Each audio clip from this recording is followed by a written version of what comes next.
Alright, what's going on YouTube? QKG here, and this is just going to be a quick commentary on what pretty much is wrong with, I can't even speak right now just because I'm like still putting all this stuff together, which is pretty much wrong with Star Wars Battlefront.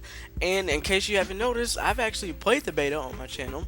I even enjoyed it. I even said I wanted to pick up the game, but you've noticed I haven't been able to actually play the game, and there's a reason why I have not picked it up. So flat out, if you don't know about Star Wars Battlefront and why so many people were having a mixed reception from this game, is just on the sheer fact that there's three camps. The first camp is the people who are enjoying this game, no matter how much stupid shit that's actually in it that they're not paying attention to, which honestly is fine. If you enjoy a game, you enjoy a game. Second camp is the people who absolutely hate the game, whether it's its business practices or it's the fact that there's no single player campaign or there's not that much content in the game and not that much variety when it comes to the weapons or anything like that. And then there's the camp of people who will refuse to buy this game at the set price it's at now, which is including myself. I'm not feeling this game if I want to go ahead and purchase it, because when I played the beta I was actually excited for the game. I was like, this is pretty good. The one thing the game does good is make you feel like that you're actually in a Star Wars battle, and that's actually very immersive. I actually did really like that. The gameplay was very smooth. I did enjoy that as well. Playing as the heroes was fun. You know, once out of a million years you actually get to do it. But pretty much, honestly, it was very fun. It felt like, it wasn't like a Battlefield reskin, but you can definitely sense DICE's touch on this game. So when it came to gameplay, they had it right. They had that perfectly down. But there's certain things that I just cannot get over, just as my core instinct of a gamer. This is stuff I can't get over with. One thing for certain that I really cannot get over with this game is the fact, just at the fact that there's not much content there. Now, if there wasn't any single player, but they still had a shit ton of maps and a shit ton of guns and stuff like that, or if they had like huge battles, just like where there was actually this game back then on the PS3 called Mag that nobody remembers, that actually had 250 players on one map at one time. And then PlanetSide 2 does the exact same thing, where they can have like thousands of players playing on the same map at one time, and it doesn't cost you a damn dime, which doesn't, it really just mind boggles me. That just makes no sense, to where a premium $60 title wants to go for this type of like free to play grind model that Dirty Bomb actually is doing. Dirty Bomb may not be stingy with their credits, but they are damn sure stingy with their XP. If you want to gain a level, you have to play for like 10 days straight. It gets ridiculous. And pretty much with Star Wars Battlefront, in order for you to actually, like, you know, the unlock system is actually not like it was in the beta. You're not going to be unlocking things, you know, a whole lot faster. This is pretty much going to be like a free to play grind, but for some reason, with you having a lack of content and having a free-to-play grind, that just leads to boredom. Now, if there was a whole lot of content and it was a good, like a really long grind, but you were still unlocking stuff along the way, then that's perfectly fine. But some people like having a long grind with no reward, which doesn't make sense to me, but that's just their personal preference.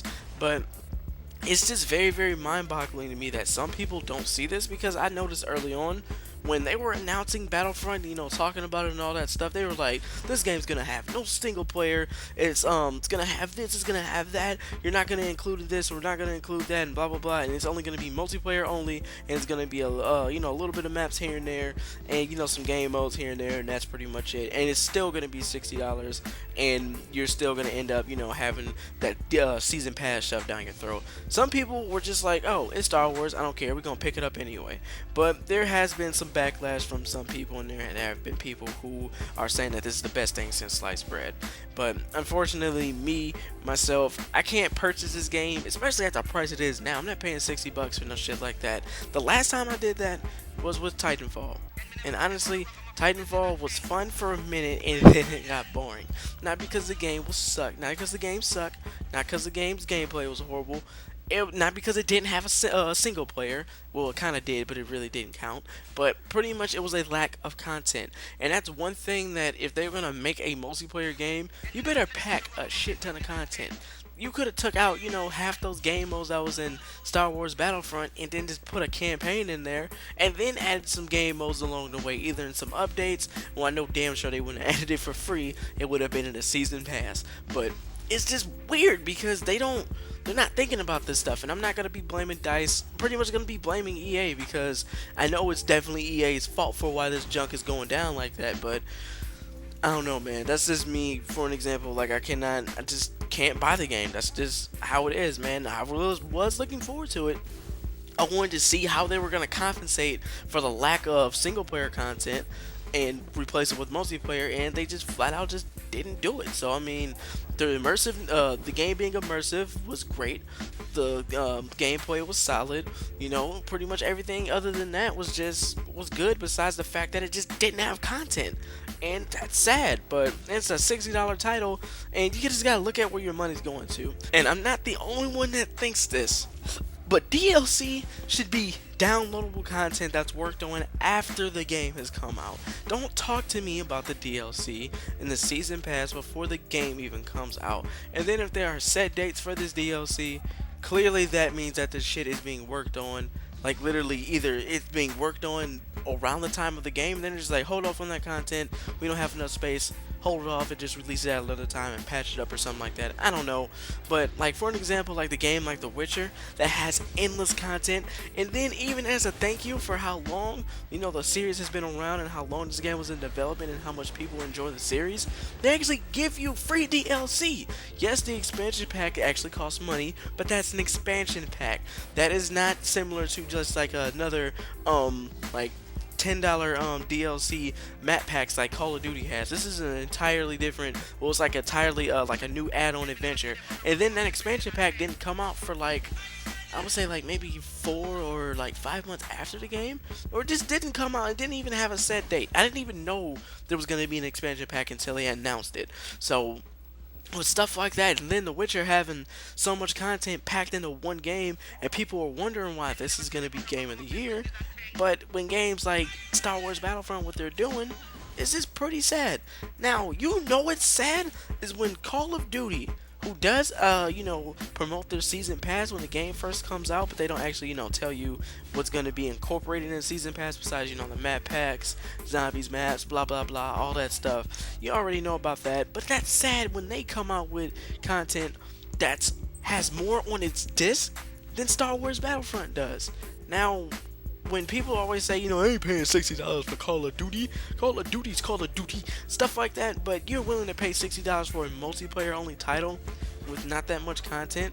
But Call of Duty has campaign, which is co-op, multiplayer that has like I think around 11 or 12 maps, or maybe 9. Then there's a zombies mode, of course, and then there's also a hidden nightmare mode, and then there's also Deadouts mode hidden in there too that has a first person version in there as well. Yet you're getting more content in there than you are in Star Wars Battlefront. And then there was stupid stuff online.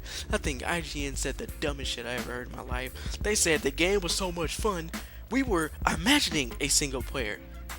What do you mean? Like, what do you mean you're imagining a single player? It's not there, therefore, how can you imagine something just because, oh, I'm having so much fun, look at it, imagine the single. No, it does not work like that. They're just justifying this stupidness by making people feel like this is a good game so they can keep on selling copies or doing whatever. I don't know what's going on with the people they hire at IGN, but an actual gamer wouldn't say no stupid stuff like that, or give a game a mediocre rating and then say, oh, it has too much water, and then that's it.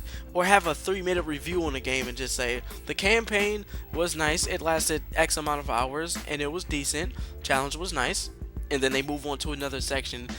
That's why you just can't, sometimes people can't trust some of these bigger companies when it comes to gaming and for recommendations, and then they get burnt on the game, and then they're just like, yo, like what the heck happened and stuff like that.